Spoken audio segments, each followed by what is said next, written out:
بعضیاتون قلعه بی‌نهایت رو دیدید و خیلیاتون ندیدید و مثل عقاب واسه کیفیت اصلی کمین کردید.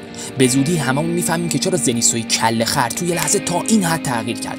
ولی آمو به جای این قضیه که واسه خیلیا اسپویل شده، من میخوام بهت بگم که زنیسو تربیت کدوم مکتب ناموسیه که هم میتونه ترسو و گیج و سر به هوا باشه و هم توی لحظه تبدیل به بی‌رحم‌ترین شیطان کش انیمه بشه و همه رو مجذوب خودش کنه. مرام و تربیت زنیسو برمیگرده به استاد با شرفش، یعنی هاشیرای سابق جیگورو کوواجیما.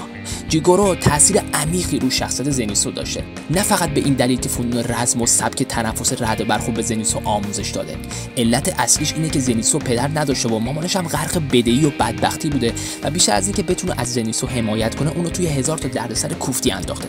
خلاصه اینکه زنیسو از بس زندگی گوه و سختی داشته، تبدیل به یه آدم ترسو و بی‌اعتماد به نفس شده و خودش آدم بی‌ارزشی میدونسته، تا اینکه استادش جیگورو اونو پیدا میکنه و بهش پناه میده و با صبر و محبت و البته سختگیری پدرانه زنیسو رو تبدیل به یه شیطانکش کله خر میکنه که وقتی خوابه و هوشیاری کامل نداره ترسش میریزه و قدرت شنوایی چند برابر میشه و میتونه هر کسی رو بر اساس غریزه شکست بده، حتی توی تاریکی مطلق. سرعت نجومی، دقت فراانسانی و واکنش آنی زنیسو رو تبدیل به چیزی کرده که توی فیلم قلعه بی‌نهایت احتمالاً قرار ثمرش رو ببینیم.